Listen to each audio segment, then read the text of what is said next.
El país está en condiciones muy complicadas. Yo tengo otros datos, pero no hay más que dos escenarios para el fin del sexenio actual, mal y muy mal. No es cierto. Va a tener que ver un país que estuvo 6 años nadando de muertito. No somos como los anteriores gobiernos. Cualquier persona que fuera creíble como candidato o candidata tendría que ser muy cuidadoso o cuidadosa en presentarse en público en este momento, porque el presidente la podría destruir en una mañanera en un ratito. Que tengan cuidado, porque en una de esas los voy a acusar. Es un ambiente muy sesgado, muy difícil, porque no están compitiendo contra un candidato, sino contra un presidente, y eso es muy diferente.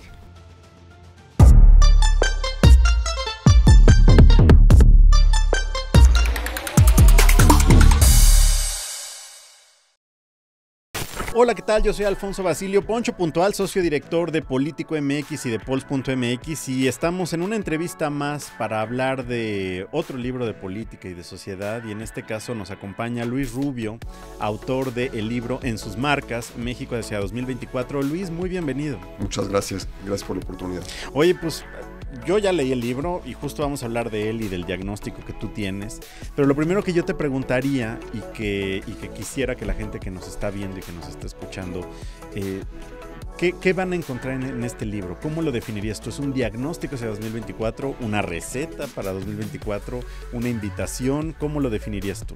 Yo creo que tiene 3 partes. La primera, lo que hago es explicar lo que yo veo en este momento, cuáles son las circunstancias que nos trajeron a este momento, qué fueron los factores que hicieron que ganara el presidente López Obrador y qué es lo que ha hecho desde entonces a este momento y qué va a dejar previsiblemente de aquí al final del sexenio. Es decir, el contexto en el cual va a haber la contienda para el 2024. Un segundo elemento es cuáles son las cosas que están pasando dentro de México y fuera de México que van a determinar el contexto en el cual va a ocurrir la contienda misma el año que viene. Y lo tercero es, mi conclusión así muy rápida que platicaremos seguramente, es que el país está en condiciones muy complicadas. Ahorita se ve todo muy tranquilo, pero mi impresión es que de aquí a las elecciones, o por lo menos al fin del sexenio, va a haber una situación mucho más compleja y mucho más difícil de manejar, y eso va a obligar a repensar a dónde está el país y qué tiene que hacerse hacia adelante. Entonces, la última parte del libro es una serie de ideas de cómo encarar los problemas más importantes o los asuntos más importantes que tiene el país frente a sí, como la seguridad, como la relación con Estados Unidos, la economía, etc. Y sí, en varias partes y en varios momentos del libro tú, digamos, haces un diagnóstico y una previsión, déjame decirlo así, de cómo va a acabar este sexenio, ¿no? Con datos y con una visión, digamos, que no es del todo positiva, como lo acabas de mencionar, ¿no? Y creo que eso nos deja ver también, pues, con los datos y con los asuntos que tú estás mencionando, pues que el diagnóstico se requiere, independientemente de si es alguien de la 4T o de la oposición o de cualquier ideología, porque eso también lo mencionas tú, pues que requiere una reflexión profunda de qué es lo que viene para el próximo sexenio. De hecho, el primer capítulo empieza: no hay más que 2 escenarios para el fin del sexenio actual, mal y muy mal. Así claramente, de claro. No importa quién gane la elección, de Morena o no de Morena, de otro partido, va a tener que ver un país que estuvo 6 años nadando de muertito, un país que no nada más no resolvió sus problemas, sino que profundizó muchos de los que existían, un país en el que se destruyeron una serie de anclas del desarrollo, o que se pusieron en entredicho, y va a haber que empezar a recuperar la confianza ciudadana para que sea posible volver a echar a andar el desarrollo del país hacia adelante. No quiero sugerir con esto que el pasado, en que 2018 la gente estaba que todo estaba perfecto y que el país estaba en jauja y que todo iba para mejor. Ciertamente no. Llevo varias décadas criticando lo que estábamos construyendo, así que esa crítica no es para mí. Pero no hay duda que las circunstancias que va a dejar este gobierno van a ser mucho más difíciles de las que hemos tenido desde los años 80. Es un momento en el que va a haber que reflexionar sobre cómo construir algo distinto, y no creo que vaya a haber años para hacerlo, va a haber meses para hacerlo. sea quien sea el ganador o ganadora en esa contienda, va a tener que rápidamente distanciarse del gobierno actual y construir algo diferente. Y para eso se va a requerir pues acuerdos, negociaciones con los diversos intereses del país. Hay muchas maneras de encarar esto, muchas maneras de enfrentarlo. Mi propuesta aquí es que la mejor manera de hacerlo es con una, lo llamo así, una obsesión por el crecimiento. Si pensamos en China hace 40 años, era un país pobre, dividido, en circunstancias muy precarias, y lo que hicieron fue concebir un proyecto en el que todo mundo cabía a partir de que la economía creciera con enorme celeridad. Y una vez que se empieza a hacer eso, es como una bicicleta que va cada vez más rápido, o uno pedalea o no funciona, se empieza a caer. Y eso implica que cada obstáculo que hay en el camino hay que enfrentarlo, y si uno está obsesionado con el crecimiento hay que eliminarlo o resolver el problema que representa. Tenemos un sistema educativo y un sistema de salud pésimos, lo hemos vivido en estos últimos años, pero no se enfrentan porque no nos producen una crisis en cualquier momento. Si el crecimiento fuese realmente elevado, eso obligaría a resolver estos problemas de inmediato. Entonces, yo creo que hay salidas, si hay salidas posibles. No estamos ante una crisis épica, pero sí estamos en un momento en el que va a haber que tomar decisiones complicadas. Y creo que, digamos, déjame regresar un momento, porque es cierto, digamos, que quien lea tu libro va a encontrar, digamos, sí, una crítica muy directa al actual sexenio, pero también las críticas muy directas a los sexenios anteriores, y tan claras como pues, que los intentos de reforma que se hicieron probablemente tenían un diagnóstico correcto, pero en la ejecución pues se protegieron intereses, ¿no? O no se metieron a profundidad como debía, lo cual sigue ocurriendo incluso ahora, ¿no? Y creo que eso también es importante entenderlo, sobre todo para el tema educativo. Digo que estamos grabando en un día donde, por cierto, hay maestros rodeando Palacio Nacional, entonces, digamos, creo que refleja muy bien lo que vamos a encontrar en tu texto. Sí, es una paradoja que la frontera es una gran oportunidad, pero también ha sido una manera de evadir la realidad. El hecho de que tengamos el tratado, y hay que pensar que excepto Canadá, ningún otro país del mundo tenía un tratado como el nuestro en los 90. Nos lo dieron, porque fue una concesión americana, para ayudar a México a que se transformara. Entonces, desde la perspectiva de ellos, fue un arreglo fallido porque México no hizo eso. Pero el hecho de tener el tratado permitió que hubiera mucha inversión o suficiente inversión para que la economía más o menos caminara.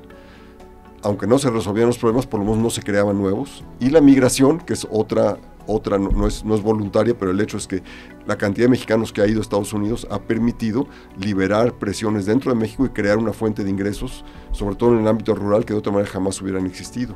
Esas dos cosas han permitido que los políticos mexicanos de todos los partidos hayan evadido la realidad. Sí se han hecho cosas muy importantes. El mismo tratado, para empezar, fue claro, una cosa extraordinaria, visto en retrospectiva. Muchas de las reformas son importantes, pero la verdad es que la mitad, por lo menos la mitad del país en el sentido geográfico, en el sentido territorial, y 2/3 de la población viven fuera de ese espacio, viven en un mundo de enorme tensión permanente, de violencia, de ausencia de justicia, de ausencia de un sistema de estabilidad básico para poder funcionar, además de lo que mencionabas tú sobre educación y demás. La pandemia evidenció un problema de salud enorme y terrible.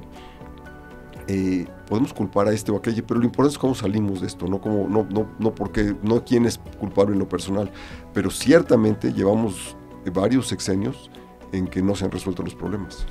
Ahora, déjame plantearte una idea, cuestionamiento que me surgió al leer tu libro, y yo decía, bueno, creo que el planteamiento, las propuestas hacen mucho sentido, está muy bien la explicación. Hay una cuestión en un enfoque económico, como tú bien mencionabas, ¿no? También creo que hay un enfoque liberal y además de libertades que me parece importantísimo, ¿no? Pero yo decía, bueno, si este texto le llega, por ejemplo, las llamadas corcholatas, pues ¿qué tanta coincidencia ideológica van a poder tener con lo que tú estás planteando? Digamos, ahí, ¿cómo puede haber una coincidencia o cómo puede haber un acercamiento a lo que tú planteas? Bueno, primero hay cosas en el planteamiento que son, yo como los llamo ahí, de sentido común. Claro. No necesariamente son ideológicas. Yo sí creo que la salida debe ser una salida liberal. Creo que debe ser una salida con oportunidades para que todo mundo que tenga capacidades y deseos de prosperar lo intente. México es un país extraordinariamente empresarial, es decir, la cantidad de personas que vende algo que está en las calles buscando una oportunidad es enorme. La migración es una muestra dramática de la cantidad de gente que quiere ser empresaria, así sea microempresaria. En ese sentido, yo no creo que haya una diferencia dramática, pero mi idea es proponer maneras de discutir los problemas que el país tiene. Yo no pretendo que esta sea una propuesta de gobierno, es más bien una propuesta de una discusión que debemos tener los mexicanos sobre cómo gobernarnos. Después de que concluye este gobierno, el próximo va a tener que enfrentar los problemas que van a presentarse. Todos lo tienen que hacer, pero creo que van a ser especialmente agudos en esta ocasión. Y eso va a requerir ver qué opciones hay. Y las opciones no son muchas. Si uno ve lo que está pasando en el mundo, hay diferencias importantes en la manera como se gobiernan los países, pero no en la manera como conducen sus economías. Con excepción quizá de Cuba y Corea del Norte, un par de lugares más, todos los demás están compitiendo por el mismo capital, por la misma inversión, por los mismos mercados. Todos están buscando a ver si un francés nos va a comprar un coche más o un radio más o alguna otra cosa que podamos producir, o si vamos a poder entrar en alguna negociación para ser partícipes de la nueva ola de la informática. En fin, todos estamos en lo mismo. El mundo no está dividido en términos de la política económica, está dividido en si vamos a ser una autarquía o una democracia. Esa es la verdadera diferencia. Y los íconos tradicionales no necesariamente son ejemplos que sean deseables de seguir en este momento. No, por supuesto. Ahora, otra de las reflexiones que yo hacía al leer el libro, decía, bueno, creo que para varios integrantes, líderes de la oposición, esta es una muy buena discusión la que tú estás planteando aquí, ¿no? ¿Tú cómo los ves? O sea, más allá de las culpas pasadas y demás, pero hay una discusión entre los círculos de política, ¿no?, respecto a el estado de la oposición en este momento, que a partir del diagnóstico y del planteamiento del libro que nos presentas, pudieran, ¿no?, tener como cierta ayuda o cuando menos temas de discusión, ¿no? Pero ¿tú cómo ves a la oposición en este momento? La ley de 1996, la reforma electoral, que creó una cancha pareja para la competencia, tuvo otra característica que fue la de generar financiamiento para los partidos. Esto fue una demanda del PRD en aquel momento, que era de constituir un esquema tipo europeo de financiamiento de los partidos, de tal manera que no hubiera financiamiento privado. Acabamos con la peor combinación de privado y público, pero eso es otro tema. Pero lo que sí hizo fue, y ahorita se ve de una manera terrible, es darle incentivos a los liderazgos de los partidos para estar ahí, para convertirse en verdaderos negocios. Yo ya no estoy seguro que el PRI o el PAN sean demasiado diferentes al Partido Verde, en que sus burocracias no están buscando el poder, lo que están buscando es suficientes diputados, senadores para que tengan ingresos como partido. Es decir, están buscando el beneficio de la burocracia interna del partido y no el ganar el poder, que finalmente es el objetivo. Si ya no tienen hambre porque tienen resuelto el problema inicial, que es el de con qué van a comer y de qué van a vivir. El sistema lo que hizo, la reforma lo que hizo no fue crear un espacio competitivo como creíamos muchos, sino que lo que hizo fue ampliar el sistema de privilegios que nada más tenía el PRI en ese momento para incorporar otros dos partidos, en un principio el PAN y el PRD, hoy Morena, el PRI y el PAN. Pero el problema es ese, entonces eso no le confiere mucho atractivo a los líderes de los partidos tradicionales, al PAN y al PRI, para competir. No es casualidad que el Movimiento Ciudadano no quiera unirse en una alianza, o por lo menos esté haciendo cara a esa discusión. Pero como bien dices, hay aspirantes, hay muchas personas que sí quieren estar en esto. Hasta ahora no han mostrado su casta. Hubo un evento hace 3 o 4 semanas en el cual se presentaron creo que 9. Me pareció muy peculiar que todos hablaron como tecnócratas, más bien como cómo gobernarían, que más bien cómo ganarían la elección, que yo creo que es el tema inmediato. Hubo algunas propuestas interesantes, pero incluso las personas más ríspidas que aspiran se presentaron como tecnócratas. Para mí fue pues contra natura, ¿no? A lo que voy es que no estamos viendo una gran competencia. Por otra parte, también siendo realistas y razonables, cualquier persona que fuera creíble como candidato o candidata tendría que ser muy cuidadoso o cuidadosa en presentarse en público en este momento, porque el presidente la podría destruir en una mañanera en un ratito. Entonces es un ambiente muy sesgado, muy difícil, porque no están compitiendo contra un candidato, sino contra un presidente, y eso es muy diferente. Sí, por supuesto.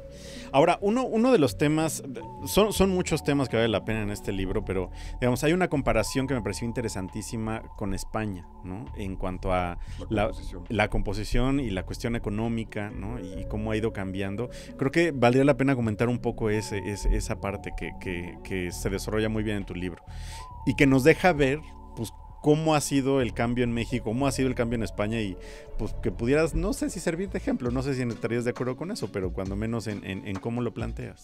Sí, y lo que planteo ahí son una serie de gráficas en las cuales lo que se ve es la composición de la economía, cómo ha cambiado en el curso del tiempo. Son gráficas que alguien inventó, pero que se ven muy interesantes porque lo que permite es ver es cuál es la composición, cuál es la estructura de la economía. El caso de España, por ejemplo, el 17% de su economía es turismo de un tipo o de otro, y el 7% es producción de automóviles y partes de automóviles. En México tenemos 9% de la economía está en automóviles, y casi 6% es en partes de automóviles, y 5% más es aquí no veo, en la parte electrónica de los automóviles. Ajá. Es decir, México es un país mucho más industrial que España. México es un país tenemos servicios, pero son menos que los de España. La comparación que me parece más interesante es con Brasil. Okay. Porque con Brasil, si bien Brasil exporta una cantidad importante de bienes, exporta 264 en 2018, que es la última cifra comparable de todos, contra 490 de México, 490 billones de dólares. Brasil es un país que exporta sobre todo carne, granos, minería, productos del sector básico. Correcto. Es una economía muy industrializada, pero en el sector básico. Es decir, no es agricultura, no son campesinos sembrando la tierra, son maquinaria en serio. Pero México tiene un país mucho más industrial. México no tiene, por ejemplo, un avión con un nombre mexicano. Yo diría Mexer. No existe un avión de esas características. Sí existe un Embraer, que son los aviones brasileños. Aeroméxico tiene muchos de Embraer que utiliza para corridas cortas. Pero se agrega más valor en el sector aeronáutico en México que en todo Brasil con todos sus aviones. Entonces, lo que México sí ha logrado, lo que la conexión con el resto del mundo ha permitido, es hacer una economía muy diferenciada, muy especializada. Hay partes en que es una mano de obra muy elemental que nada más ensambla partes, pero hay una parte que ya está siendo sumamente avanzada. Tenemos, a pesar de nuestra mala educación, o la mala calidad de la educación, tenemos en el país una serie una capacidad de aprendizaje enorme. Esta idea del mil usos se ha traducido en que son personas muy dispuestas y disponibles para poder aprender cosas nuevas. Ford en Hermosillo, por ejemplo, en su planta encontró una manera de comunicar las instrucciones que eran fáciles de entender para el personal, y rapidísimo crecieron a ser una planta más productiva que su planta hermana, planta gemela en Michigan, en Estados Unidos. Entonces, de que se puede, se puede. ¿Qué es lo que vamos a encontrar en tu libro para los ciudadanos que estamos interesados en el 2024, o a lo mejor que no estamos tan empapados en la política mexicana y la economía? En el libro van a encontrar, primero, un análisis de por qué estamos donde estamos. Segundo, una explicación de lo que ocurre en el mundo y en la economía mexicana y cuáles son las conexiones que tenemos con eso. Y luego una serie de propuestas de discusión sobre cómo encarar los temas más importantes que tenemos los mexicanos frente a nosotros. Los temas que nos preocupan a todos, como pobreza, como igualdad, crecimiento de la economía, la seguridad pública, la relación con Estados Unidos. Los temas que me parece son los centrales, no son los únicos. Podríamos meternos en 50 temas, pero me parece que los temas centrales son cómo vamos a enfrentar los obstáculos para que el país pueda y retornar a una senda de crecimiento como la que existió hace 60 años, en otro planeta, en otro mundo, en unas circunstancias muy diferentes. Tenemos que encontrar la manera en que podamos volver a crecer a tasas muy altas en esta etapa del mundo. Pues ahí está. La verdad es que, Luis Rubio, muchas gracias por acompañarnos. Yo soy el agradecido. Y muy recomendable el libro en sus marcas. México hacia 2024, editorial Grijalvo. La verdad es que tiene un diagnóstico y un inicio y pues invitación a discutir de varios temas sobre lo que está pasando en este sexenio y lo que vendrá para el próximo, que vale mucho la pena. Muchas gracias, Luis. Gracias a ti. Yo soy Alfonso Basilio, Poncho Puntual. Sigan escuchando y sigan viendo todo lo que estamos haciendo aquí en Político MX. Esta entrevista va a estar completa en YouTube y van a estar saliendo varios bytes a través de redes sociales. Muchas gracias. Hasta luego.